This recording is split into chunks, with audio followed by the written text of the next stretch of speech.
Mientras los niños van al cuido, quiero que me acompañen, por favor, en el Evangelio de Marcos. Evangelio de Marcos, capítulo 9.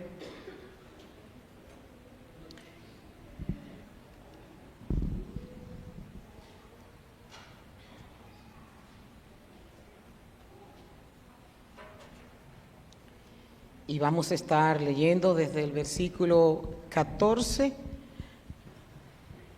hasta el 29.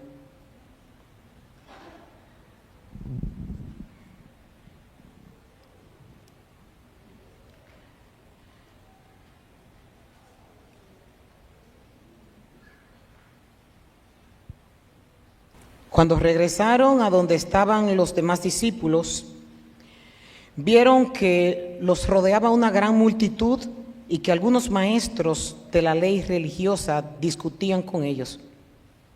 Cuando la multitud vio a Jesús, todos se llenaron de asombro y corrieron a saludarlo. ¿Sobre qué discuten?, preguntó Jesús. Un hombre de la multitud tomó la palabra y dijo: Maestro, traje a mi hijo para que lo sanaras. Está poseído por un espíritu maligno que no le permite hablar. Y siempre que este espíritu se apodera de él, lo tira violentamente al suelo y él echa espuma por la boca, rechina los dientes y se pone rígido.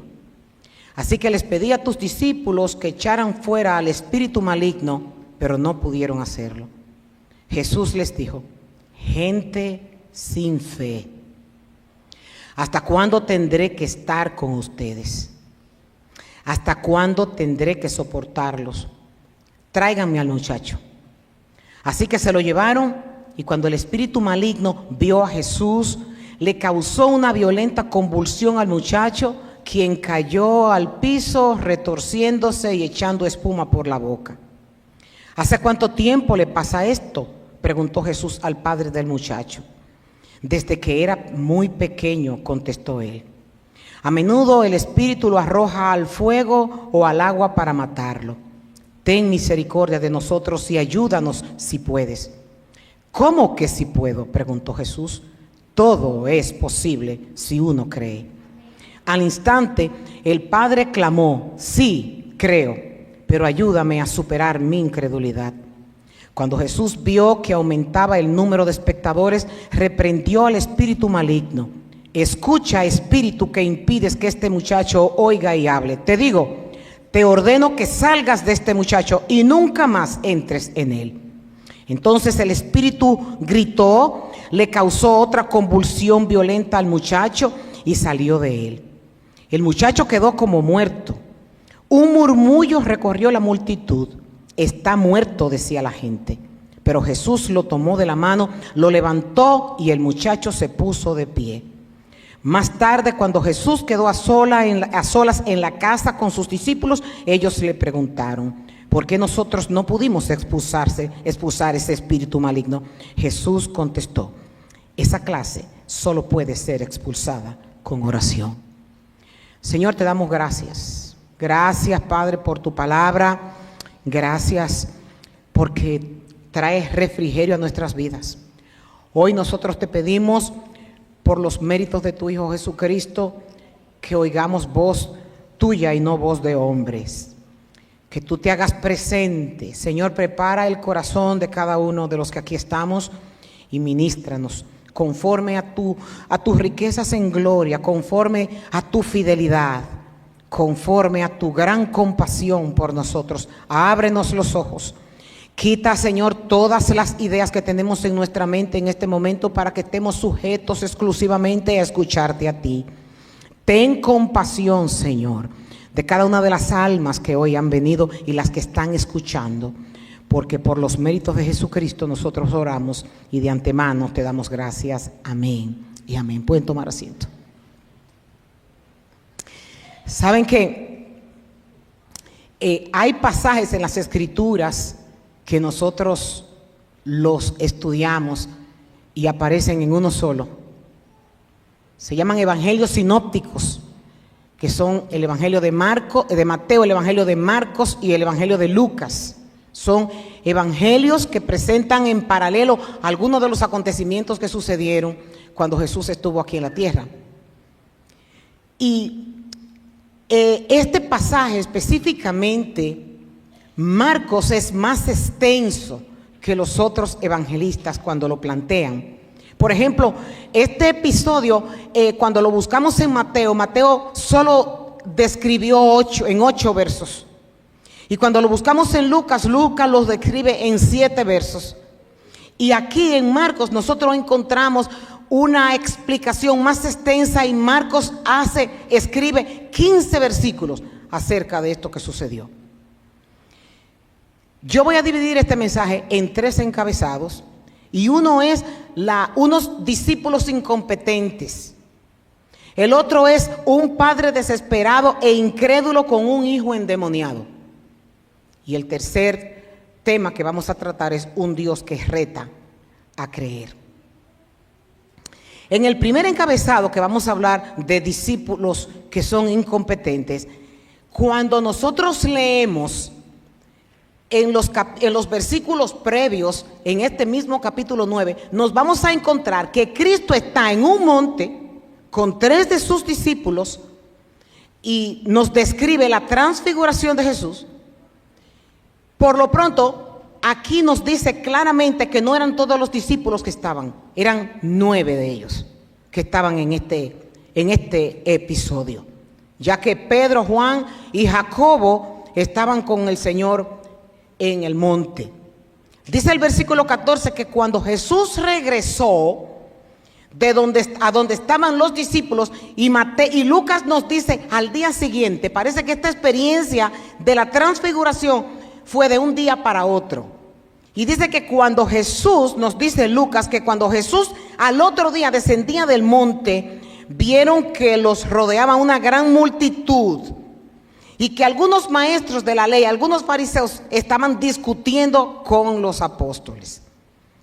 Dice el verso 15 que cuando Jesús descendió, se vio intrigado por ver estas discusiones acaloradas que estaban entre ellos y preguntó que qué estaba pasando, que qué tipo de discusión era la que ellos estaban teniendo.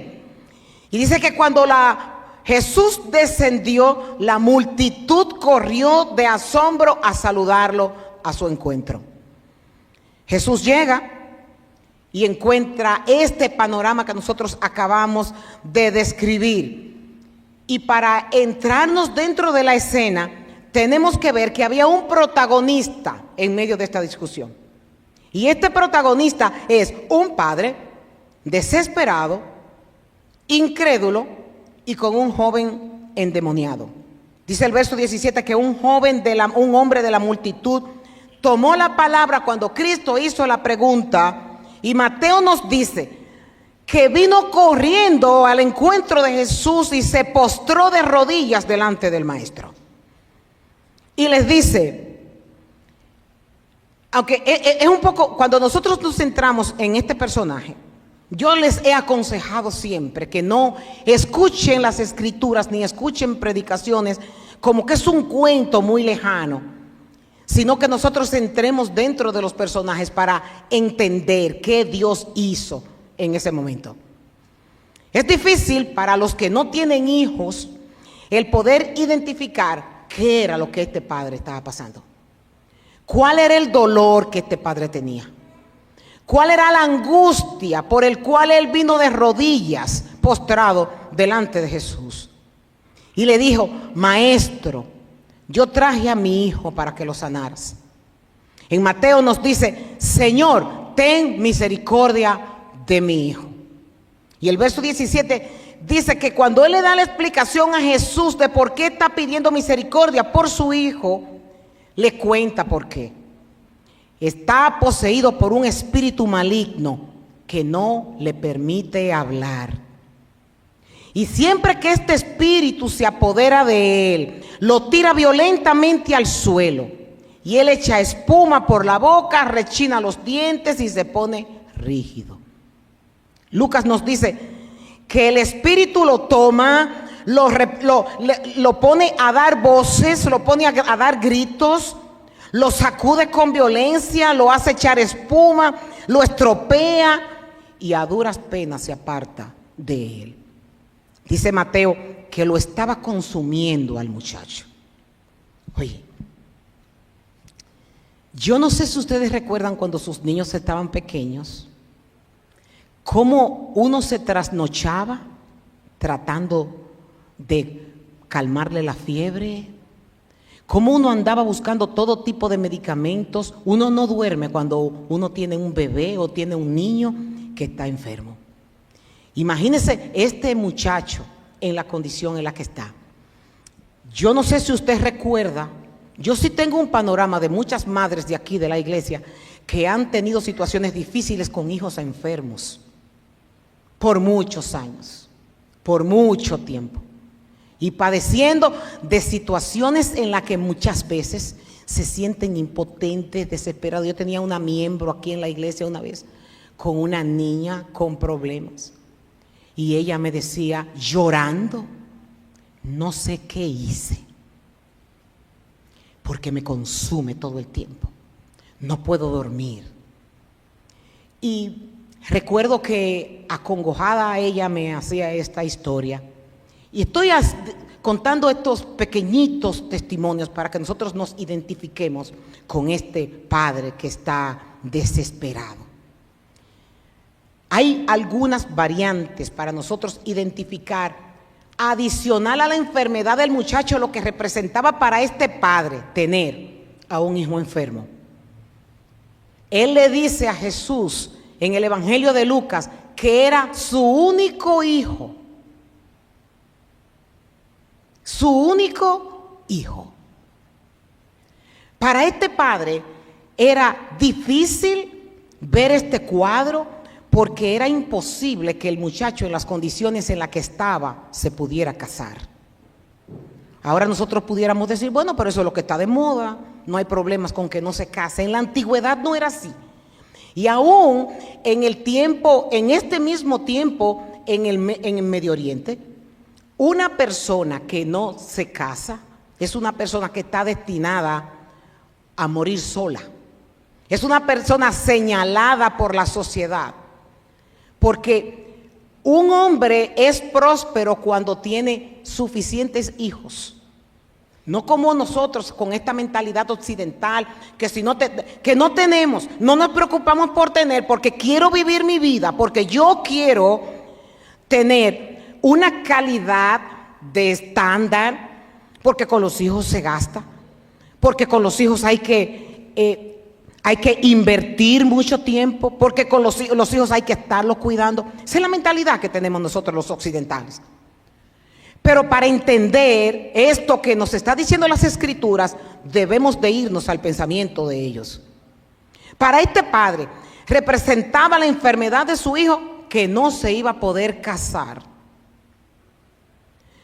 No dejaría descendencia. Cuando el padre fuera anciano, no tendría quien lo cuidara. Y no habría nadie que pudiera reclamar la herencia de ese padre si no habían descendientes. Había una situación difícil en esta familia.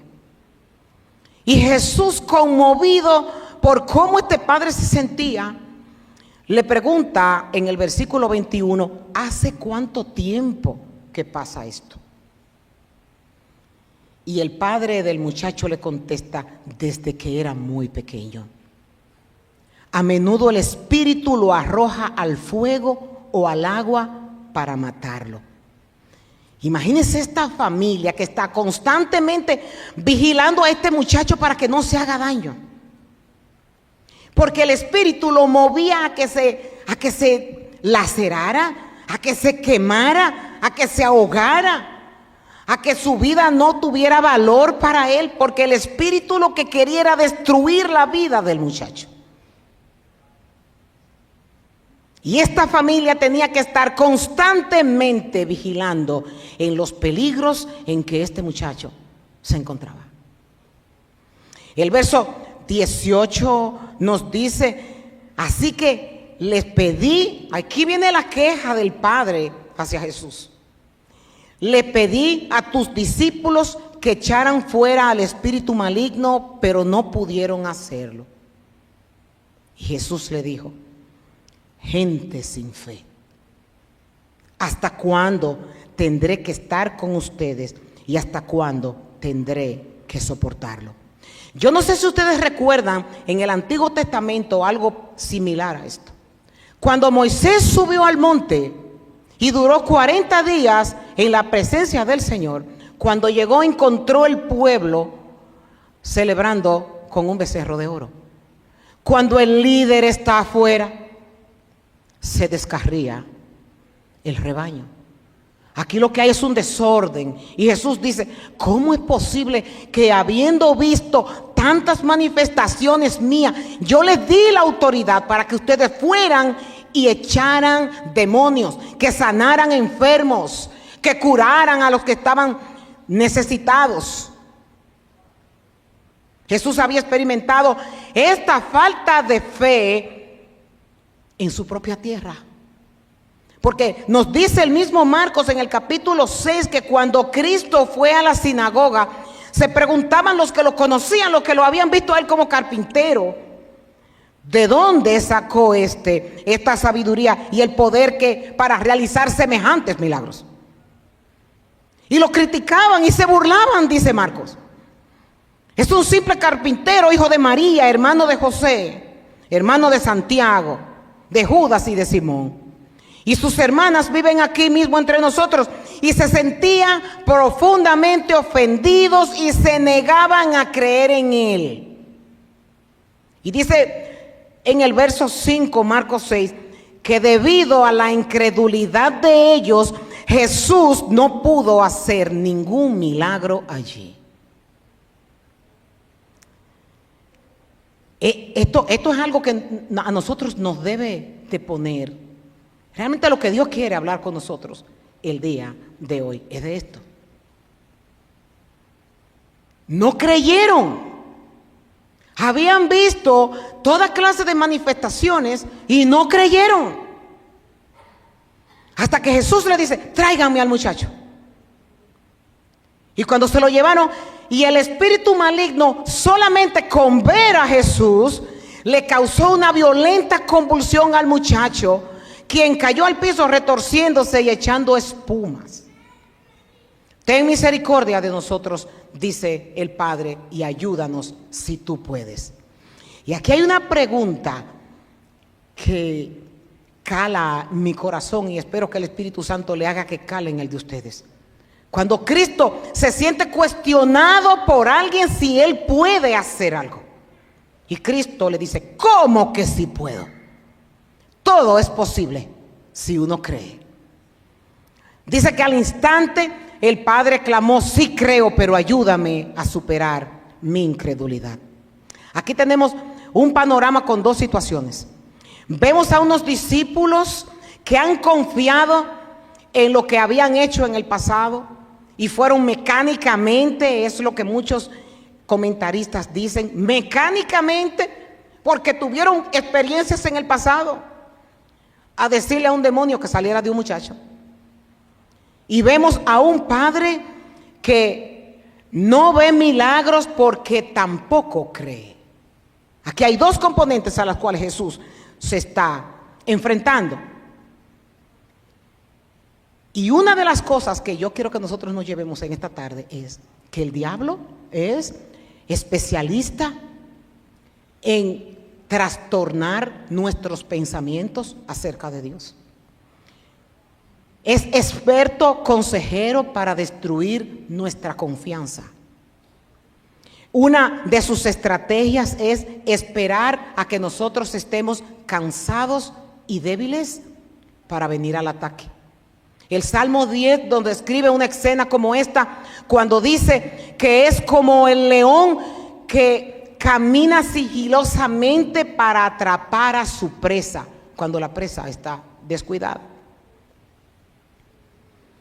Los poderes del infierno se avalanchan a susurrar cuando nosotros estamos por momentos difíciles de nuestras vidas. Cuando vemos puertas que no se abren, cuando vemos cerrojos que son imposibles de que aparezca la llave, cuando vemos a gigantes como Goliat atacando, cuando tenemos discusiones con nosotros mismos en nuestras mentes si Dios está en el asunto o no está en el asunto. Cuando tenemos decisiones importantes que tomar en nuestras vidas. Esos son los momentitos donde Él opera para flagelar nuestra fe. Los poderes del infierno se avalanchan en el momento oportuno, en el momento donde estamos frágiles, en el momento donde estamos débiles, en el momento en donde ellos ven que nuestra fe, en nuestro hablar, en nuestras ansiedades, en nuestras preocupaciones, ellos ven cómo estamos y esperan momentos como esos para comenzar a susurrar. Es más, hay un término en medicina que se llama el corazón murmur. Eso es un término que se utiliza en la medicina y se utiliza cuando hay un ruido adicional en el corazón, cuando se está examinando y en el estetoscopio se escucha que hay un ruido adicional al normal del corazón. Esto se llama el corazón murmur. Y viene justamente de esa palabra que es de otro sonido además del normal que nosotros tenemos que estar escuchando. Es justamente lo que hace el enemigo de nuestras almas para susurrarnos en el oído que vamos a fracasar y que Dios no tiene el poder para resolver las cosas. Es esa espinita que va en tu oído calando, haciendo que tu fe vaya enfriándose, que tu fe vaya menguando, que tu esperanza se vaya cortando. Y muchos de los que están aquí saben de lo que yo estoy hablando. Una de sus mentiras es: esta prueba es demasiado difícil y pesada para ti. No podrás superarla. Cuando David estaba persiguiendo a Absalón y él estaba buscando consejería para ver cómo destruir a su padre, Absalón, uno de sus consejeros les dijo: persíguelo esta noche cuando esté cansado y fatigado, y será hombre muerto. Estas mismas estrategias el enemigo la tiene para con nosotros. Cuando estamos débiles, cuando estamos frágiles, cuando no creemos que el poder de Dios opera, inmediatamente nuestras dudas comienzan a calcinar nuestra fe. Con los años se pierde el fuego por la presencia del Señor. Se pierde el fuego por la lectura de la palabra. Se pierde el fuego por la meditación de la palabra. Y ellos saben, nuestros enemigos saben, y nos atacan justamente en ese momento para que nosotros nos convirtamos en incrédulos como este hombre. Y una de las pruebas que nosotros podemos ver en las Escrituras fue que Satán lo hizo justamente con nuestro Salvador Jesucristo. Y si lo hizo con él, ¿cómo no lo va a hacer con usted? Cuando Cristo estaba en el desierto, dice que cuando ya él había ayunado y había durado 40 días en su ayuno, que Cristo tuvo hambre. Esto nos muestra la debilidad humana. Esto nos muestra lo sensible que estamos a cosas normales.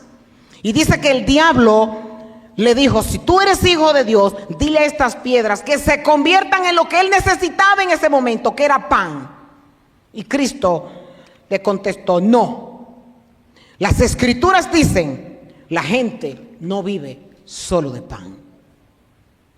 Cuando Jesús, volviendo a nuestro texto, vio que aumentaba el número de espectadores, reprendió al espíritu maligno y le dijo: escucha, espíritu que impides que este muchacho oiga y hable, te ordeno que salgas de este muchacho y nunca más entres en él.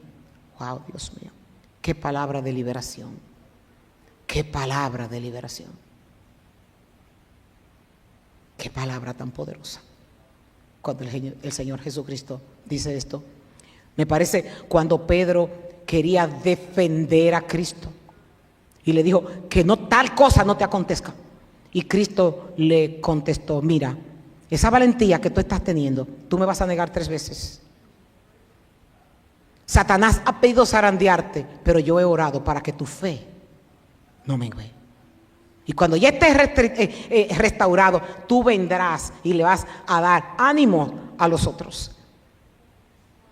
Todos vamos a pasar por situaciones difíciles, por puertas de hierro, por puertas de bronce, que lo único que vamos a tener que buscar dentro de nuestro archivo es todas las cosas que en el pasado Dios ha hecho por nosotros y que seguirá haciendo. Los poderes del infierno se avalanchan a susurrar para destruir nuestra confianza en Dios. Y Pedro, sabiendo esto, les aconseja: estén alerta, cuídense de su gran enemigo, el diablo, porque anda al acecho como el león rugiente, buscando a quien devorar. Y Cristo le da la respuesta de cómo nosotros poder hacerle frente a esas situaciones cuando nos lleguen, y les dice: manténganse firmes contra él, sean fuertes en la fe. Sean fuertes en la fe. Ayer yo recibí varias llamadas de personas que me preguntaban que si el culto se iba a dar hoy. Y yo decía dentro de mí, yo estoy dándole rodillas al Señor para que no caiga una sola gota de nieve hasta que el mensaje se dé. Y le lloré. Y le dije: mañana yo voy a hablar de quién tú eres, de que tu poder no ha menguado, de que tu brazo no se ha cortado, de que tú sigues escuchando, de que tú eres el Dios de los milagros, de que tú abres puertas cuando los hombres no pueden abrir puertas. Si tú permitiste que Josué le dijera al sol que se detuviera para él ganar una batalla, todavía tú sigues siendo el Dios de los tiempos. Todavía tú eres el Dios de las tormentas. Todavía tú eres el Dios que nosotros le pedimos. Y fui a la tormenta. Y en la tormenta nos encontramos que Jesús vuelve y le dice a los apóstoles: hombres de poca fe, solamente tienen que decirle a la tormenta que se detenga y se detiene. Y le dije: Señor, permíteme dar este testimonio, que tengo días diciéndote que no caiga una gota de nieve, por más pronóstico que haya, para que tu palabra sea predicada el día de hoy. Y yo sabía que Dios lo iba a hacer. Yo sabía que Dios lo iba a hacer. Yo tengo testigos aquí de que han estado en mi casa y yo he tenido una tubería frisada, y en el nombre de Jesucristo yo he pedido que esa tubería comience a tirar agua, y esa tubería comienza a tirar agua caliente. Tengo gente que lo han visto en mi casa, y una y otra vez, porque Dios no solamente es el Dios de la prosperidad, aunque lo es. Dios no solamente es el Dios que acude a los problemitas pequeños. Dios es el Todopoderoso, que todo lo puede, que abre todas las puertas, que levanta a los muertos y todavía lo hace. No vemos más milagros porque no creemos. Decimos que creemos, pero no es verdad. En el momento de la prueba se nos olvida que el poder de Dios sigue siendo el mismo.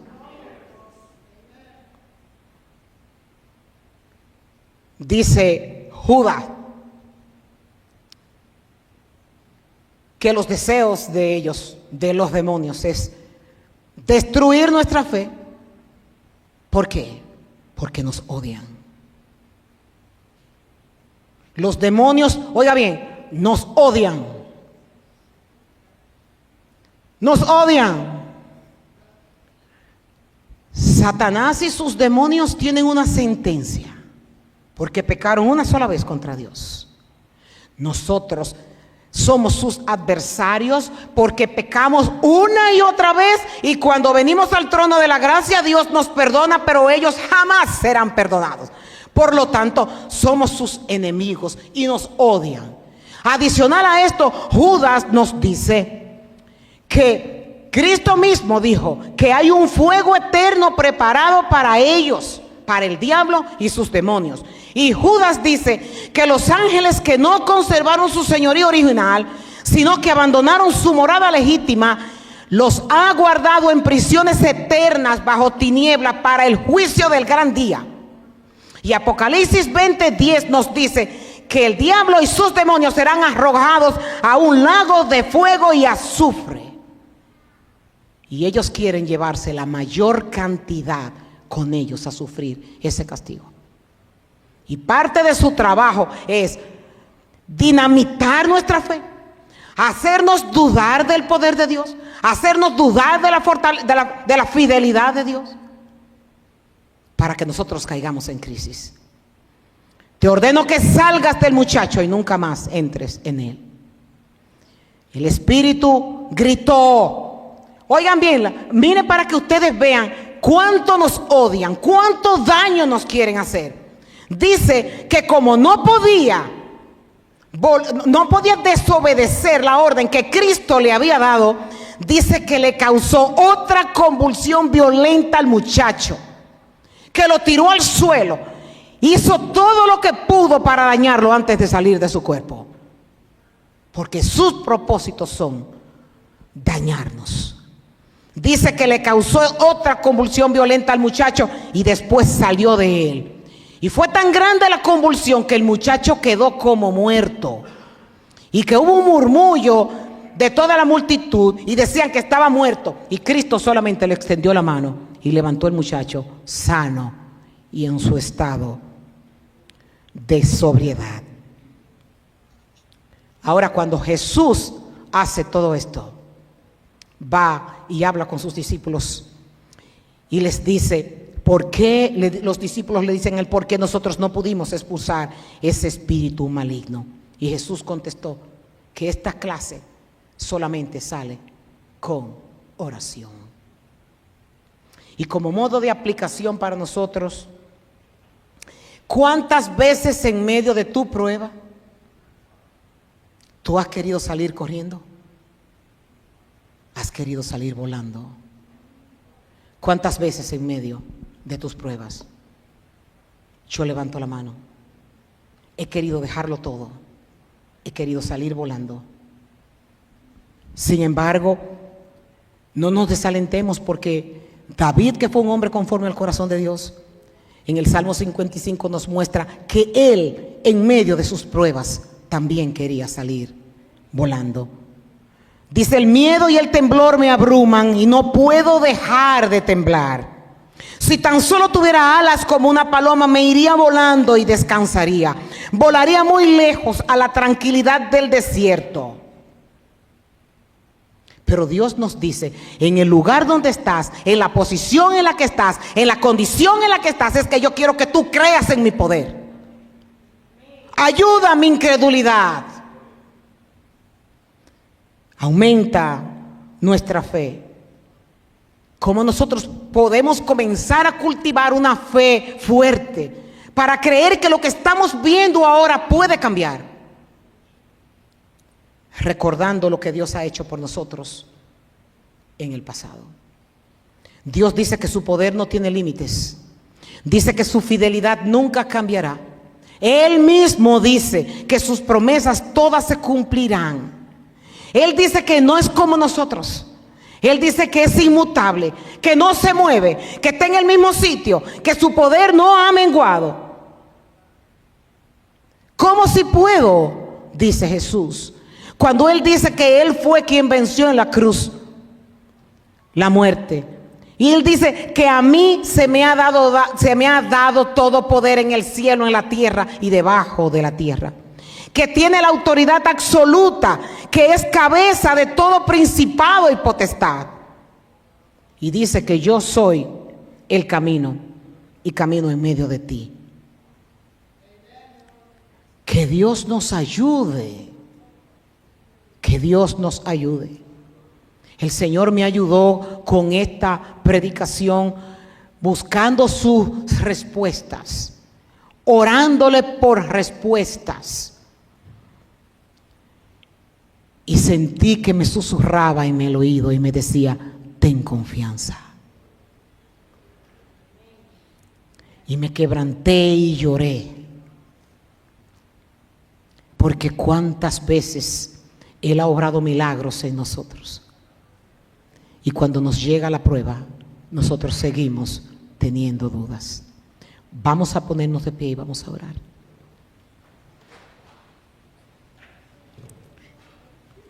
Y si tú estás luchando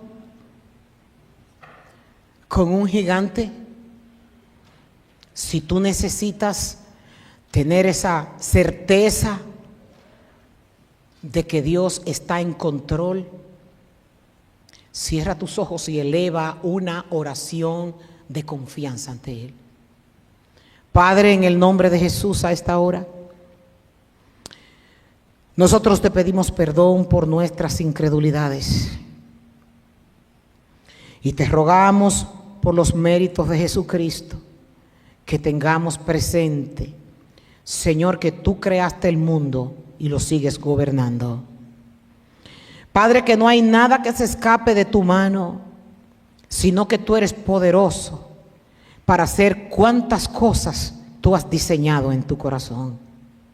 Ayúdanos a irnos de aquí, no con un sermón más, sino ayúdanos a levantarnos saliendo de aquí con confianza y con esperanza. Oh Espíritu Santo de Dios, tú que eres quien estás a nuestro lado, tú que eres quien nos susurras en el oído las múltiples formas en las que debemos de confiar en nuestro Padre Celestial. Ayúdanos, porque la mayor prueba de tu amor y de tu cuidado hacia nosotros fue la entrega de tu propio Hijo en la cruz para salvar a pecadores que solo merecían, Señor, tu castigo. Yo no sé, Señor, cuántas personas hay aquí con situaciones difíciles con sus hijos, con sus esposos, con sus esposas, con sus padres, con negocios.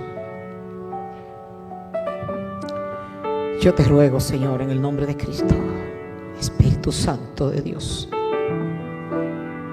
que tú toques, Señor,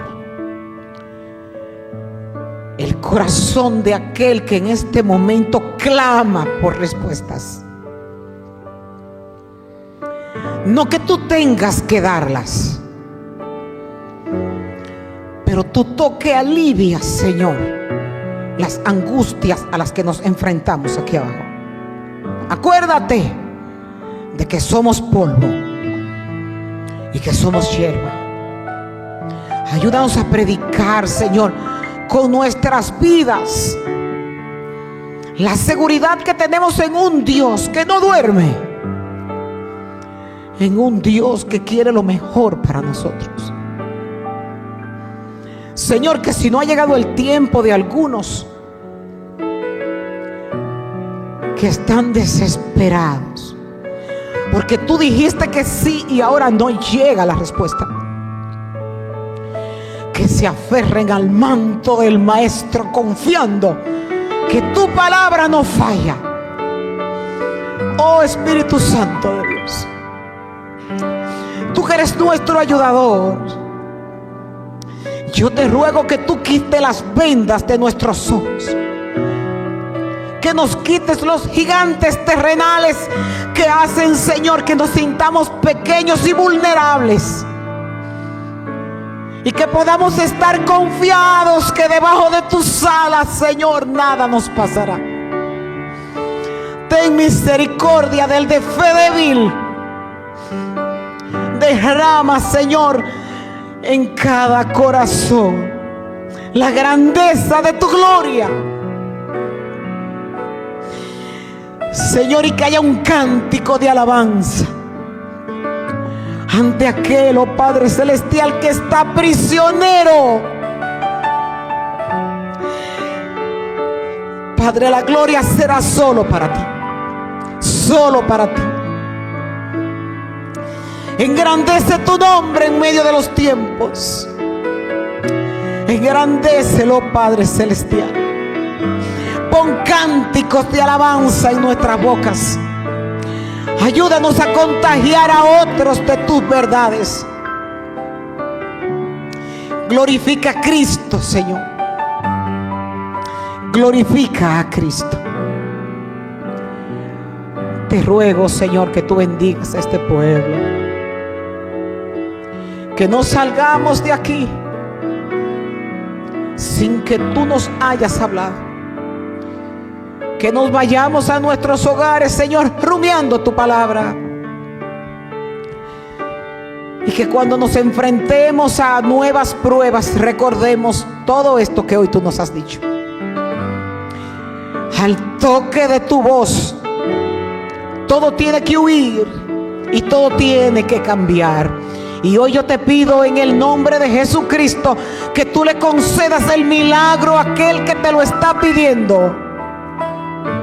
Y que tú lleves un toque, oh Padre, de sanidad al que está enfermo.